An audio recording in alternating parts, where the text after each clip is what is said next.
வணக்க மக்களே. நம்ம கார்த்திக் கதையில ஏப்ரல் 5 என்ன நடக்க போகுது அப்படிங்கறத பத்தி இப்ப பார்க்கலாமா? அதுக்கு முன்னாடி வீடியோக்கு மறக்காம லைக் பண்ணிக்கோங்க.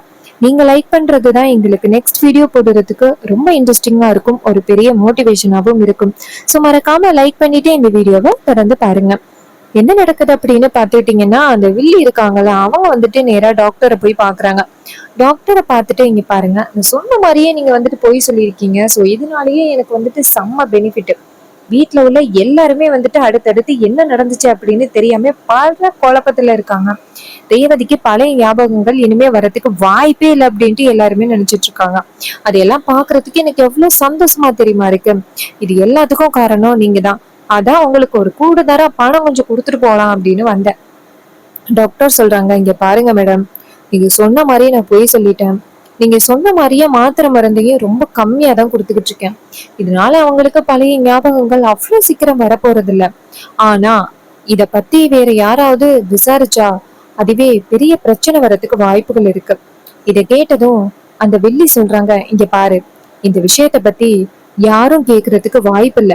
நீ எதுக்கும் கவலைப்பட வேணாம். நான் சொன்னதை மட்டும் நீ செஞ்சா போதும். இத கேட்டதும் அந்த டாக்டர் சொல்றாங்க, இங்க பாருங்க மேடம், இது வரைக்கும் நீங்க சொல்றதான் நான் கேட்டுக்கிட்டு இருக்கேன். சோ இதுக்கப்புறமும் நீங்க சொல்றதா நான் கேட்டேன் அப்படின்னா அதுவே எனக்கு ரொம்ப பெரிய பிரச்சனை வர்றதுக்கு வாய்ப்புகள் இருக்கு. சோ இதோட இந்த பிரச்சனையை விடுங்க. அவங்களுக்கு மெதுவாவே ஞாபகம் வரட்டும். அவங்களுக்கு கொடுக்க வேண்டிய டேப்லெட்ஸ் கொடுக்கறேன், நான் கட் பண்ணாம. இது கேட்டதும் வில்லி சொல்றாங்க, ஏய், நான் சொல்லிக்கிட்டே இருக்கேன், கொஞ்சம் கூட கேட்காம நீ பாட்டுன்னு பேசிக்கிட்டே இருக்க. நான் சொல்ற மாதிரி அவளுக்கு டேப்லெட்ஸ் எல்லாத்தையுமே கம்மி பண்ணி தான் கொடுக்கணும்.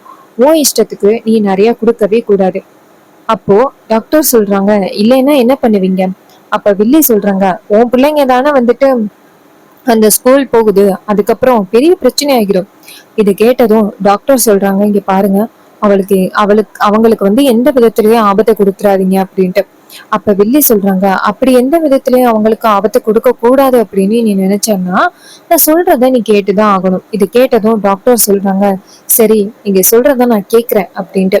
அப்ப வில்லி சொல்றாங்க, அது சரி, அப்படிதான் இருக்கணும், இந்தா பணம் அப்படின்னு சொல்லிட்டு கொடுத்துட்டு வெளியில போறாங்க. அப்ப நம்ம ஹீரோ அந்த ஹாஸ்பிட்டலுக்கு வராரு, ரேவதிய பத்தின கண்டிஷன்ஸ தெரிஞ்சுக்கிறதுக்காக. அப்ப சந்திரா வந்துட்டு ஹாஸ்பிட்டல்ல இருந்து வெளியில போறத பாக்குறாங்க. பார்த்ததும் ஷாக் ஆகுறாங்க. இவ எதுக்காக இந்த ஹாஸ்பிட்டல்ல இருந்து வெளியில போறா அப்படின்னு. ஹீரோவுக்கு இத பார்த்ததும் சந்தேகம் வந்துருது. அது என்ன, இது கரெக்டா வந்துட்டு இவ வந்துட்டு போறா அப்படின்னா கண்டிப்பா இதுக்கு பின்னாடி ஏதோ ஒரு காரணம் இருக்கும். நம்ம விடக்கூடாது அப்படின்ட்டு நம்ம ஹீரோ என்ன பண்றாருன்னா நேரா ஹாஸ்பிட்டலுக்குள்ள போறாரு. அங்க போயிட்டு டாக்டரை பாக்குறாங்க. டாக்டர் ஹீரோவை பார்த்து, சொல்லுங்க சார். ஹீரோ சொல்றாரு, டாக்டர், இது மாதிரி நான் ரேவதியோட ஹெல்த்தை பத்தி தெரிஞ்சுக்கிறதுக்காக வந்திருக்கேன். உங்களுக்கே தெரியும், நான் ரேவதி வீட்டுல போயிட்டு யாரையுமே பாக்குறது கிடையாது. சோ ரேவதியோட ஹெல்த்தை பத்தி நான் உங்ககிட்ட மட்டும்தான் இப்போதைக்கு விசாரிச்சுக்கிட்டு இருக்கேன். ரேவதியோட ஹெல்த் கண்டிஷன் இப்ப எப்படி இருக்கா, அவ கொஞ்சம் முன்னேறிக்கிட்டு வராளா அப்படின்னு கேட்க டாக்டர் சொல்றாங்க, இல்ல சார், அவங்க வந்து இப்பயும் அப்படியே தான் சார் இருக்காங்க அப்படின்ட்டு. இதை கேட்டதும் ஹீரோ சொல்றாரு, அப்படியா, சரி, அவங்களுக்கு கொடுக்க வேண்டிய மாத்திரை எல்லாத்தையுமே கரெக்டா கொடுத்துக்கிட்டு இருக்கீங்களா? டாக்டர் சொல்றாங்க, சார், நாங்க கொடுக்க வேண்டிய மாத்திரை எல்லாத்தையுமே நாங்க கரெக்டா தான் சார் கொடுத்துக்கிட்டு இருக்கோம். அதுல எந்தவித பிரச்சனையும் இல்லை சார். அப்ப ஹீரோ சொல்றாரு, சரி, நான் ஒரு விஷயம் கேட்பேன், தயவு செஞ்சு அதுக்கு மறைக்காம நீங்க பதில் சொல்றீங்களா? டாக்டர் சொல்றாங்க, சார், சொல்லுங்க சார். டாக்டர்னாலே உண்மையை சொல்றதுதான் சார் வேலை, நீங்க சொல்லுங்க சார். ஹீரோ சொல்றாரு, இது மாதிரி கொஞ்ச நேரத்துக்கு முன்னாடி சந்திரா ஒருத்தவங்க வந்துட்டு போனாங்கல்ல, அவங்க உங்களை பார்த்துட்டு போனாங்க. ஸோ அவங்க எதுக்காக உங்களை பார்த்துட்டு போனாங்க அப்படின்னு தெரிஞ்சுக்கலாமா? டாக்டர் சொல்றாங்க, சார், அவங்க இதே மாதிரிதான் ரேவதியோட ஹெல்த் கண்டிஷனை பத்தி தெரிஞ்சுக்கிறதுக்காக தான் வந்தாங்க.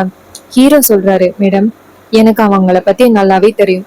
ஒரு விஷயத்துக்கு அவங்க அதிகமா வந்து ரொம்ப பார்த்துக்கிட்டே இருக்காங்க அப்படின்னா கண்டிப்பா அதுல ஏதோ ஒரு விஷயம் இருக்கு அப்படின்னு எனக்கு நல்லாவே தெரியும்.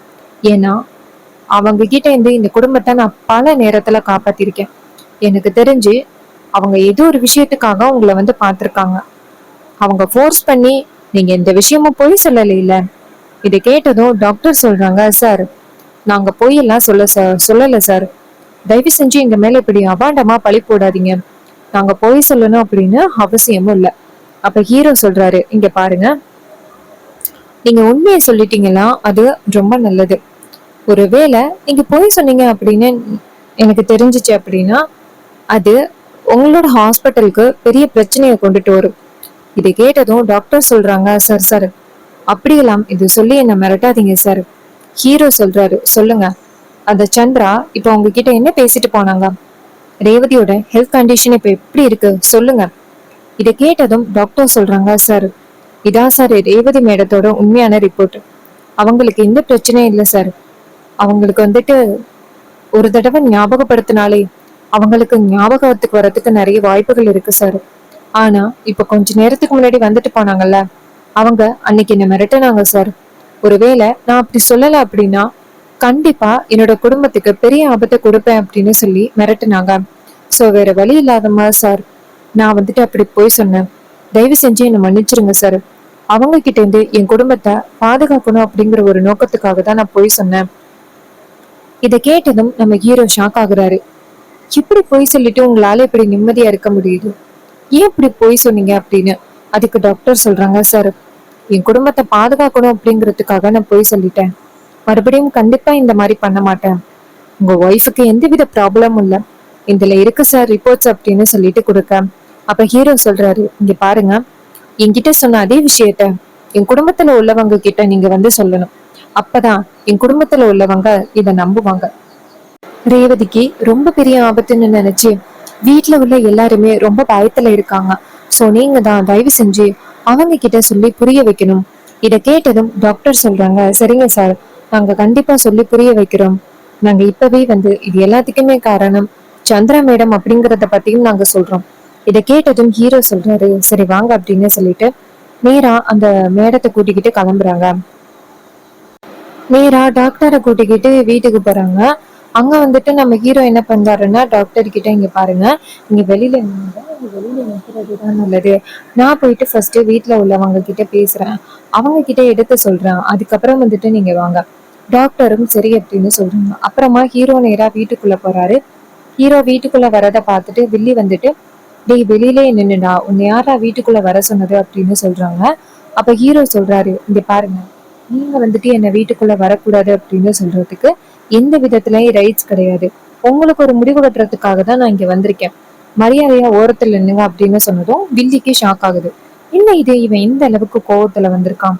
ஏதாவது நம்மளை பத்தின உண்மையை கண்டுபிடிச்சிட்டு வந்திருக்கானோ? அந்த டாக்டர் கிட்ட நம்ம போய் சொல்ல சொன்னோம், அப்படி நம்ம போய் சொல்ல சொன்னதை அவன் கண்டுபிடிச்சுதான் வந்திருப்பானோ அப்படின்னு வில்லிக்கு ஷாக் ஆகுது. அப்ப நம்ம ஹீரோ சொல்றாரு, இங்க பாருங்க உங்ககிட்ட ரொம்ப முக்கியமான ஒரு விஷயத்த பேசுறதுக்காக தான் வந்திருக்கேன். ஈஸ்வரி சொல்றாங்க, இங்க பாரு, எனக்கு உங்ககிட்ட பேசுறதுக்கு கொஞ்சம் கூட விருப்பமே இல்ல, நீ கிளம்பு. அப்ப ஹீரோ சொல்றாரு, இங்க பாருங்க தயவு செஞ்சு சொல்றதை கேளுங்க. ரேவதி ரொம்ப பெரிய ஆபத்துல இருக்கா. அவளுக்கு பழைய ஞாபகங்களை கொண்டு வரதுனால அவளுக்கு பெரிய ஆபத்து ஏற்படுறதுக்கு வாய்ப்பு இருக்கு அப்படின்னு டாக்டர் வந்து சொன்னாங்கல்ல, அது எல்லாமே பொய். ரேவதிக்கு இப்ப கூட பழைய ஞாபகங்களை பத்தி எடுத்து சொன்னா அவ நல்லபடியா பழைய ஞாபகங்களை நினைவுக்கு கொண்டு வரதுக்கு வாய்ப்புகள் இருக்குது. இதனால அவளுக்கு எந்தவித பாதிப்பும் வரப்போறது இல்ல.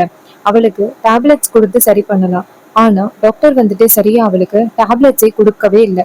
இதை கேட்டதும் ஈஸ்வரி ஷாக் ஆகுறாங்க. ஏய் என்ன சொல்ற? அப்ப ஹீரோ சொல்றாரு, ஆமாட்ட, இது நடந்தது எல்லாமே முழுக்க முழுக்க உண்மை. நம்மள நல்லாவே ஏமாத்திருக்காங்க. நான் டாக்டரையே கூட்டிட்டு வந்திருக்கேன் அப்படின்னு சொல்லிட்டு நேரா டாக்டரை கூப்பிடுறாங்க. அப்போ டாக்டர் அந்த இடத்துக்கு வந்ததும் வில்லி ஷாக் ஆகுறாங்க. ஆகா, இவன் வந்துட்டு இவளையே கூட்டிட்டு வந்துட்டானே அப்படின்ட்டு ஷாக் ஆகுறாங்க. அப்ப ஹீரோ நேரா டாக்டரை பார்த்து, இங்க பாருங்க டாக்டர், நான் சொல்றதை கேட்டா இவங்க கொஞ்சம் கூட நம்ப மாட்டாங்க. சோ நீங்க சொல்றதுதான் சரியா இருக்கும், சொல்லுங்க டாக்டர் அப்படின்னு. அப்ப டாக்டர் நேரா ஈஸ்வரிய பார்த்து, மேடம் என்ன மன்னிச்சிருங்க, ஒருத்தவங்க என்ன மிரட்டினதுனாலதான் நான் வந்துட்டு அப்படி போய் சொல்லிட்டேன், என்ன மன்னிச்சிருங்க மேடம்.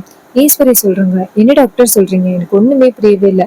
அப்ப டாக்டர் சொல்றாங்க, இங்க பாருங்க மேடம், உங்க தங்கச்சி சந்திரா இருக்காங்கல்ல, அவங்கதான் வந்துட்டு இந்த மாதிரி பொய் சொல்ல சொன்னாங்க. சோ நான் வந்து பொய் சொல்ல முடியாது அப்படின்னு சொன்னேன். ஆனா அவங்க வந்துட்டு என்ன ரொம்ப கட்டாயப்படுத்தி பொய் சொல்ல சொன்னாங்க. வேற வழியே இல்லாம தான் நான் பொய் சொன்னேன். என்னை தயவு செஞ்சு மன்னிச்சிடுங்க. நான் பாக்குற வேலையில இந்த மாதிரி பொய் சொல்லக்கூடாது, எனக்கு நல்லாவே தெரியும். ஆனா இவங்க வந்துட்டு என் ஃபேமிலிய மிரட்டுனாங்க. அவங்களுக்கு ஏதாவது பிரச்சனை கொடுப்பேன் அப்படின்னு சொல்லிட்டு ரொம்ப மிரட்டுனாங்க. என் ஃபேமிலிக்கு என்னால எந்த வகையிலையும் ஆபத்து வரக்கூடாது அப்படிங்கிற ஒரு காரணத்துக்காக தான் நான் வந்துட்டு அப்படி பண்ணிட்டேன். என்னை தயவு செஞ்சு மன்னிச்சிடுங்க அப்படின்னு. இதை கேட்டதும் ரொம்பவே அதிர்ச்சி ஆகுறாங்க ஈஸ்வரி. உங்க மேல நாங்க எவ்வளவு நம்பிக்கை வச்சிருந்தோம், கடைசியில எங்களுக்கு நீங்க இவ்வளவு பெரிய நம்பிக்கை துரோகத்தை பண்ணிருக்கீங்களே, ஏன் அப்படி பண்ணீங்க அப்படின்னு. அப்ப டாக்டர் சொல்றாங்க, மேடம் நான் பயத்துலதான் மேடம் அப்படி பண்ணேன், இந்த தயவு செஞ்சு மன்னிச்சிருங்க அப்படின்னு சொல்லிட்டு பேசுறாங்க. இது எல்லாம் கேட்டதும் ஈஸ்வரிக்கு செம்ம கோவம் ஆகுது. அப்ப வந்துட்டு நம்ம ஹீரோ சொல்றாரு, பாத்தீங்களாட்ட இது எல்லாத்துக்கும் காரணம் உங்க தங்கச்சி தான். அவங்கதான் வந்துட்டு இந்த மாதிரி பொய் சொல்ல வச்சிருக்காங்க. அவங்களும் வந்துட்டு பொய் சொல்லிட்டாங்க. உங்க தங்கச்சி கிட்டே கேளுங்க, அவங்க உண்மையே சொல்லுவாங்க அப்படின்னு. இதை கேட்டதும் ஈஸ்வரி நேரா வில்லைய பார்த்து, சந்திரா நீ கொஞ்சம் கூட திருந்துற மாதிரியே இல்லை இல்ல, எவ்வளவு பெரிய விஷயத்த நீ வந்து மறைக்கணும் அப்படின்னு முயற்சி பண்ணிருக்க. நீ கொஞ்சம் கூட வந்துட்டு திருந்தவே மாட்டியாடி. என் பொண்ணு நல்லபடியா குணமாகிடுவா அப்படின்ட்டு எப்போ அப்படின்னு நான் காத்துக்கிட்டு இருக்கேன். ஆனா நீ வந்துட்டு எப்படிப்பட்ட ஒரு காரியத்தை பண்ணிருக்க, ஏன்டி இப்படி பண்ண அப்படின்னு. அதுக்கு வில்லி சொல்றாங்க, அக்கா நான் இப்படி ஏன் பண்ணேன் அப்படின்னு உனக்கு தெரியாதா. அப்ப வில்லி வந்துட்டு அவங்க அக்கா கிட்ட, அக்கா நான் சொல்றது கேளு, இப்ப டிரைவர் பையெல்லாம் மறந்ததுனால இப்ப ரேவதிக்கு நல்லதுதான் நடந்திருக்கு. ரேவதிய அந்த டிரைவர் பையகிட்ட இருந்து பிரிச்சு உனக்கு பிடிச்ச மாதிரி, அவளை வந்து உனக்கு பிடிச்ச மாதிரி வேற யாருக்காவது கல்யாணம் பண்ணி வைக்கலாம். அவளோட லைஃபை பத்தி நீ கவலைப்படணும் அப்படின்னு அவசியமே கிடையாது அப்படின்னு சொல்லிட்டு பேசுறாங்க. இதை கேட்டதும் ஹீரோ சொல்றாரு, உங்களுக்கு இந்த மாதிரி பேசுறதுக்கு கொஞ்சமாவது வெக்கம் இருக்கா இல்லையா. ரேவதி பழைய ஞாபகங்கள் எல்லாத்தையுமே மறந்துட்டு எந்த அளவுக்கு கஷ்டப்பட்டுக்கிட்டு இருக்கா அப்படின்னு தெரியும். வீட்டுல உள்ளவங்க எல்லாரையுமே நீ வந்து பொய் சொல்ல வச்சிருக்க டாக்டரை. ரேவதிக்கு வந்து பழைய ஞாபகங்கள் வந்தா அவளுக்கு நிறைய பிரச்சனைகள் வரதுக்கு வாய்ப்பு இருக்கு அப்படின்னு சொல்லி பொய் சொல்ல வச்சிருக்க. இது எல்லாத்தையுமே பண்ணிட்டு இப்போ மேல எந்த தப்புமே இல்லை அப்படின்னு சொல்லி நீ பேசுறது கொஞ்சம் கூட நியாயமே இல்லை அப்படின்னு சொல்லி பேசுறாங்க. இதை கேட்டதும் வில்லி வந்துட்டு ரொம்ப அதிர்ச்சி ஆகுறாங்க. இவன் என்ன இவன் இஷ்டத்துக்கு பேசுறான், அக்காவும் இது எல்லாத்தையுமே கேட்டுக்கிட்டே இருக்காளே அப்படின்னு நேரா அவங்க அக்காவை பார்த்து, அக்கா என்னக்கா அவனு பேசிக்கிட்டு இருக்கான், நீ எதையுமே காதுல வாங்காம எல்லாத்துக்குமே சரி சரி அப்படின்னு சொல்லிக்கிட்டு இருக்க, நீ இப்படி பேசுறது எனக்கு கொஞ்சம் கூட விருப்பமே இல்லக்கா அப்படின்ட்டு. அதுக்கு ஈஸ்வரி சொல்றாங்க, இங்க பாரு சந்திரா, எனக்கு வந்து கொஞ்ச நேரத்துல ரேவதிக்கு என்னால ரொம்ப பெரிய ஆபத்து அப்படின்னு நினைச்சு நான் எவ்வளவு பயந்துட்டேன் தெரியுமா. அவளுக்கு பழைய ஞாபகங்கள் ஏதாவது வந்தா அதுவே அவளுக்கு பெரிய ஆபத்தாகும் அப்படின்னு நினைச்சு நான் அவ்வளவு பயந்துட்டேன். ஆனா இது எல்லாமே நீ டாக்டர் வச்சு பொய் சொல்ல வச்சிருக்க அப்படின்னு கேட்டதோட எனக்கு எவ்வளவு ஷாக்கிங்கா இருக்கு. நீ கொஞ்சமாவது திருந்திட்ட அப்படின்னு நினைச்சேன், பட் நீ கொஞ்சம் கூட திருந்துற மாதிரியே இல்லை. இதே விஷயத்த வச்சு வந்து நீ பிரச்சனையாக்கிட்டே இருக்க. அப்படி இந்த குடும்பத்துக்குள்ள பிரச்சனையை கொண்டுட்டு வரணும் அப்படின்னு ஏன் தான் உனக்கு இப்படி ஆசையா இருக்கு அப்படின்னு சொல்லிட்டு பேசுறாங்க.